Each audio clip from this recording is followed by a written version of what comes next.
Hello, my dear students. Hope you all are doing great. Today I am here with my new topic, IUPAC and common naming of alcohol and ether. So let's start the topic without wasting a time. There are only 5 tricks that you have to follow. Whenever you talk about the alcohol, आपको सबसे पहले alcohol का structure पता होना चाहिए. ROH उसका structure है. Structure को लर्न करने की पहली ट्रिक, वाटर का फॉर्मूला हम सबको अच्छे से लर्न होता है. वाटर के फॉर्मूले में से अगर मैं एक H को R से रिप्लेस कर दूंगा तो वो कन्वर्ट हो जाएगा ROH के अंदर में, और ROH हमारा होता है अल्कोहल का फॉर्मूला. अल्कोहल के अंदर में जो ये OH ग्रुप है इसको हम हाइड्रोक्सी ग्रुप बोलते हैं. कौन सा ग्रुप है ये? हाइड्रोक्सी ग्रुप है. यही हम देख लेते हैं. अल्कोहल का सफिक्स जो है वो भी हमें लर्न नहीं करना है, वर्ड में ही छुपा है. अल्कोहल, ऑल, ऑल जो है आपका वो सफिक्स है. अब उसके बाद में अगर हम बात करते हैं ईथर की, तो ईथर का स्ट्रक्चर भी हम वाटर के स्ट्रक्चर से ही लर्न करेंगे. अगर वाटर के दोनों H को मैं R से रिप्लेस कर देता हूं, 2R से रिप्लेस कर दूं, तो यहाँ पे क्या हो जाएगा? ROR जो है वो ईथर का स्ट्रक्चर होता है. तो अल्टीमेटली आपको दोनों स्ट्रक्चर लर्न करने के लिए किसको दिमाग में रखना पड़ेगा? वाटर को.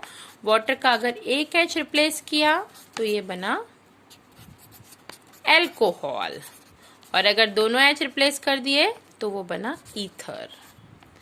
कॉमन नेम की अगर हम बात करते हैं, जिस तरह से आपको और हमारा कॉमन नेम होता है, यहाँ कंपाउंड्स का भी कॉमन नेम के लिए कोई रूल नहीं है. जो फंक्शनल ग्रुप है वही उसका कॉमन नेम होगा. लाइक अल्कोहल है तो अल्कोहल ही होगा. बस आगे जो भी कार्बन है वो हमेशा एल्काइल फॉर्म में लगते हैं. एल्काइल फॉर्म जिसको हम R से डिनोट करते हैं, अगर किसी को याद नहीं हो तो एल्काइल का मतलब होता है कि एल्केन जो है वो हाईली सेटिस्फाइड होता है. अगर आपको उसको किसी के साथ रिएक्ट करवाना है तो उसकी एक वैलेंसी को फ्री करना होगा. जब आप एल्केन की एक वैलेंसी को फ्री कर देते हैं तो वह एल्काइल में कन्वर्ट हो जाता है.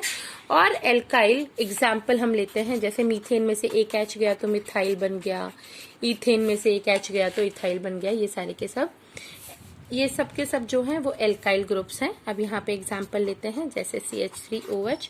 अगर आपको इसका कॉमन नेम देना है तो पीछे अल्कोहल तो लगना ही है, आगे एक कार्बन एल्काइल फॉर्म है तो नाम हो जाएगा इसका, एल्काइल फॉर्म में देते हैं तो नाम हो जाएगा इसका methyl alcohol. Methyl alcohol. Clear है यहाँ तक पर? अगर आपको इसका CH3CH2OH अगर इसका कॉमन नेम देना है, ये अल्कोहल होगा, पीछे ये जो है इथाइल, तो इसका कॉमन नेम हो जाएगा इथाइल एल्कोहल. कॉमन नेम में 3 स्पेसिफिक चीजें हमें बहुत अच्छे से याद करनी है. एक नैन, एन मतलब नॉर्मल चेन, आइसो मतलब 7 शेप, नियो. ये 3 वर्ड हमें अच्छे से पता होने चाहिए, तो हमारी कॉमन जो नेमिंग है वो बहुत स्ट्रांग हो जाती है. फॉर एग्जाम्पल अगर आपको इसका नाम देना है तो बच्चा भी बहुत आराम से बोलेगा मैम 3 कार्बन है, 3 कार्बन मतलब प्रोपाइल है और पीछे अल्कोहल लगा दो, प्रोपाइल अल्कोहल. हाँ बच्चे बिल्कुल सही है, बस स्ट्रेट चेन है इसलिए आगे एन लगा दो. क्या लगा दो? आगे एन लगा दो. अब ऐसे ही अगर 7 शेप में स्ट्रक्चर आ रहा है तो उसका आप कॉमन नेम के अंदर में स्पेसिफिकली क्या बोलेंगे? Isopropyl alcohol. क्या नाम देंगे? Isopropyl alcohol. ये कॉमन नेमिंग के लिए स्पेसिफिक है. यहाँ सबसे इम्पोर्टेंट बात आती है, अगर स्ट्रक्चर ये ऐसे होता तो भी आप इसका नाम देते आइसोप्रोपाइल अल्कोहल.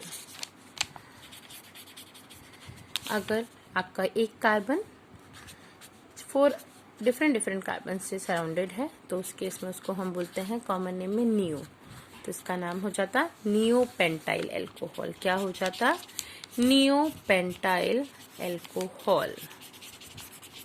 नेक्स्ट वीडियो में जब हम बात करेंगे तब आपको प्राइमरी, सेकेंडरी और टर्शरी, वो बहुत अच्छा टॉपिक है, वो हम डिस्कस करेंगे. अब यहाँ पे super easy trick for the IUPAC naming of alcohol. बच्चा, जिस तरह से आपके नाम के पीछे सरनेम जरूरी है, उसी तरह से किसी भी फंक्शनल ग्रुप का सफिक्स बहुत जरूरी होता है. ऑल. आपको नेमिंग पहले से बहुत अच्छे से क्लियर है, सिर्फ अभी 2 चीजें ऐड करनी है. अगर आपको एक नॉर्मल क्वेश्चन दिया होता तो आप अभी क्या करते? सेलेक्ट द लॉन्गेस्ट चेन और लॉन्गेस्ट चेन सेलेक्ट करके कितने कार्बन है 1 2 3 4 5 आप लिख देते मैम 5 कार्बन है। 2 और 3 के ऊपर में फंक्शनल सब्स्टिट्यूएंट लगा हुआ है और आपका नाम हो जाता है यहाँ पे 2,3 डाइमिथाइल पेंटेन। अब थोड़ा सा चेंज करना है, इस वक्त हमको प्रायोरिटी फंक्शनल ग्रुप को देनी है। फंक्शनल ग्रुप को प्रायोरिटी देंगे तो यहाँ पे क्या हो जाएगा 1 2 3 3 4 डाइमिथाइल पेंटेन 1 ऑल, और कई जगह इसको और 1 पेंटेनॉल भी लिखते हैं। ई हटा दीजिएगा, डायरेक्ट 1 पेंटेनॉल। क्लियर है? सेम नेमिंग है, कुछ भी एडिशनल नहीं करना है, बस प्रायोरिटी इस बार हमारी जो फंक्शनल ग्रुप है उसको चली जाती है। That's it. यहाँ पे जैसे OH है और यहाँ पे ये, तो अब बच्चा कंफ्यूज ना होना, डॉटर से ज्यादा आपके घर के ग्रैंड पेरेंट्स इंपॉर्टेंट है और फंक्शनल ग्रुप को हमने क्या माना है, ग्रैंड पेरेंट्स माना है। पहले हम डॉटर को प्रायोरिटी देते थे, अभी हम यहाँ पे ग्रैंड पेरेंट्स को प्रायोरिटी दे रहे हैं। 1 2 3 4, तो यहाँ पे क्या हो जाएगा 3 मिथाइल ब्यूटेन 2 ऑल और 3 मिथाइल 2 ब्यूटेनॉल। इसी की तरह अगर आपके एक अल्कोहल में देखिए यहाँ पे OH लगे हुए हैं 4, तो अपने नाम कैसे देंगे, select the longest chain butane 1 2 3 4 1 2 3 4 butane tetraol. Tetraol, यह आपके यहाँ पे अल्कोहल की नेमिंग कंप्लीट होती है। अगर आपको अल्कोहल की नेमिंग में कोई भी डाउट है तो आप आराम से कमेंट बॉक्स में मुझसे पूछ सकते हैं। ईथर की नेमिंग हम नेक्स्ट वीडियो में कंप्लीट करेंगे। यहाँ सिर्फ 2 सुपर इजी ट्रिक्स जो हमें यहाँ देखनी थी वो देखेंगे। ईथर का फॉर्मूला हमने देखा था, उसका फॉर्मूला होता है ROR। आज आप इस वीडियो में एक चीज समझेंगे, ईथर जो है वो 2 तरीके के होते हैं, वही सबसे इंपॉर्टेंट है उसकी नेमिंग में, वही उसकी सबसे सुपर थिंग है कि 2 तरीके के हैं। एक होता है सिमेट्रिक ईथर और एक होता है अनसिमेट्रिक ईथर। एक होता है सिमेट्रिक ईथर और एक होता है अनसिमेट्रिक ईथर। सिमेट्रिक ईथर जो अल्कोहल ईथर के ऑक्सीजन के दोनों तरफ अगर सेम नंबर ऑफ कार्बन है तो वो सिमेट्रिक है, और अगर डिफरेंट है तो वो अनसिमेट्रिक है। ये बहुत इंपॉर्टेंट बात है, अगर आपको ये अच्छे से क्लियर हो जाती है तो आपको नेमिंग में कोई प्रॉब्लम नहीं आती है। ये देखिए, एक एग्जाम्पल सिमेट्रिक का है, दूसरा एग्जाम्पल अनसिमेट्रिक का है।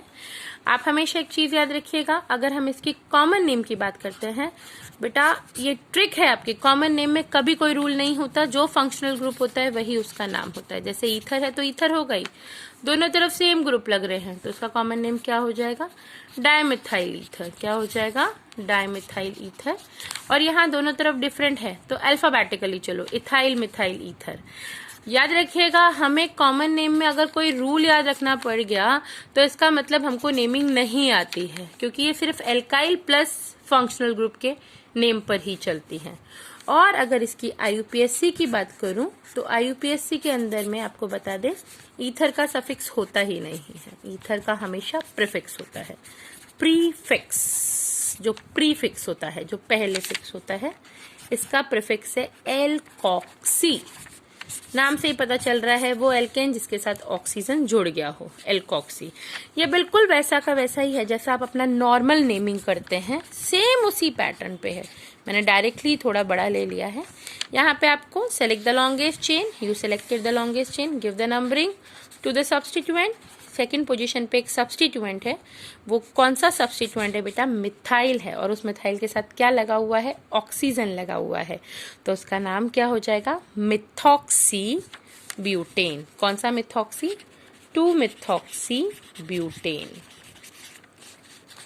2 मिथॉक्सी ब्यूटेन। एक और एग्जाम्पल लेके देखते हैं।